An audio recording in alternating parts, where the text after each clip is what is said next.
Hello student, welcome to Apex Education. आज मैं आपके लिए लाया हूँ सीबीएसई 10th क्लास की इंग्लिश की बुक का फर्स्ट फ्लाइट से chapter number 1 a letter to God. इस चैप्टर को शुरू करने से पहले मैं आपको सभी कैरेक्टर्स के बारे में बताऊँगा। सबसे पहला जो कैरेक्टर है हमारा इस बुक में, लैंचो, जो कि एक किसान है, लैंचो की वाइफ, लैंचो के 4 बच्चे और एक पोस्ट ऑफिसर। तो आए शुरू करते हैं अपने चैप्टर को, a letter to God. Lencho एक मेहनतकश किसान है। उसका घर एक घाटी में एक नीची पहाड़ी पर स्थित है। इस ऊंचाई से लैंचो अपनी फसलें और बहती हुई नदियों को देखता है। उसे एक अच्छी फसल की आशा थी, परंतु धरती को वर्षा की आवश्यकता थी। सुबह से ही लैंचो आसमान की ओर देख रहा था। दोपहर के भोजन के समय उसने अपनी पत्नी से भी कहा था कि आज बारिश होगी। भोजन खाते समय बारिश की भारी भारी बूंदें गिरने लगीं और हवा ताज़ी और मधुर हो गई थी।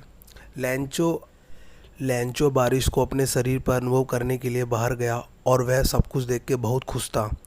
उसने बारिश की बूंदों को नए सिक्के कहकर पुकारा। वह जल्द ही उसका खेत पानी से भर गया, परंतु अचानक बारिश की बूंदें बड़े बड़े ओलों में परिवर्तित हो गईं। 1 घंटे लगातार ओले गिरे। उसके बगीचे, घर, पहाड़ी, खेत पर भारी मात्रा में ओले गिरे। ऐसा लगा मानो सभी कुछ नमक से बने हों। पेड़ों पर कोई भी पत्ता नहीं रहा। फसल पूरी तरीके से बर्बाद हो गई। लैंचो की आत्मा बहुत उदास हो गई। उसने कहा कि अब कोई भी उसकी सहायता करने नहीं आएगा। घाटी के सभी निवासियों को केवल भगवान पर भरोसा था। लैंचो ने कहा, लोग कहते हैं कोई भी भूखा नहीं मरता। वह सारी रात आसमान की ओर देखता रहा और लैंचो ने भगवान को पत्र लिखने की सोची। उसको आशा थी कि भगवान उसकी मदद ज़रूर करेंगे। अगले रविवार लैंचो डाकघर गया। उसने एक पत्र ईश्वर को लिखा। उसने लिखा, हे प्रभु, अगर आप मेरी सहायता नहीं करेंगे तो मैं और मेरा परिवार इस वर्ष भूख से मर जाएंगे। मुझे अपने खेतों पर बीज बोने और अगली फसल उगाने तक के लिए 100 पीसों की आवश्यकता है। ओलों ने सब कुछ बर्बाद कर दिया। उसने पत्र पर भगवान के पते की जगह ए लेटर टू गॉड लिखा और लेटर को लेटर बॉक्स में डाल दिया। यह पत्र डाकियों को प्राप्त हुआ और पते को देखकर वह खूब जोर से हंसा। उसने इस पत्र को डाकपाल को दिया। डाकपाल एक दयालु व्यक्ति था। पत्र को देखकर वह पहले कुछ गंभीर हो गया। उसने लेखक के भगवान के गहन विश्वास को देखकर लेखक की भगवान के प्रति आस्था ना डगमगा जाए, इसलिए डाकपाल ने पत्र का जवाब देने का निश्चय किया। उसने पत्र में उसकी पीड़ा पढ़ी।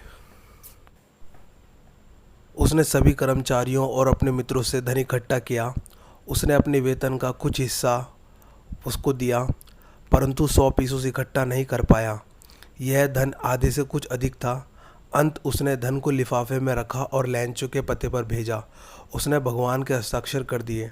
अगले रविवार लैंचो डाकघर कुछ पहले ही पहुंच गया। उसने अपने पत्र के विषय में पूछा। डाकिये ने उसे उसका पत्र दे दिया। डाकपाल सब कुछ देख रहा था। लैंचो को भगवान की सहायता का अत्यधिक विश्वास था, परंतु ही उसने लिफाफा खोला और धन को पाया।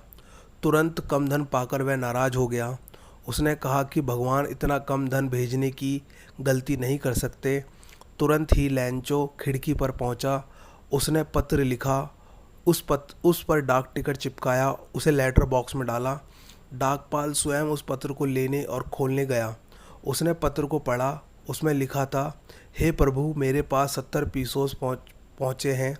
शेष धन भी भेज देना। इन्हें डाक से नहीं, क्योंकि डाकघर के सभी कर्मचारी ठगों का समूह है। इस तरह हमारी स्टोरी कंप्लीट होती है, लेटर टू गॉड। आखिर में आपको मिलेंगे कुछ इम्पोर्टेंट क्वेश्चंस और साथ में कुछ वर्ड मीनिंग्स। वो इस प्रकार से हैं। और आई होप दैट कि आपको वीडियो अच्छी लगी होगी, और अच्छी लगी है तो सब्सक्राइब जरूर कर दें। और अगर वीडियो पसंद आई है तो इसे लाइक करना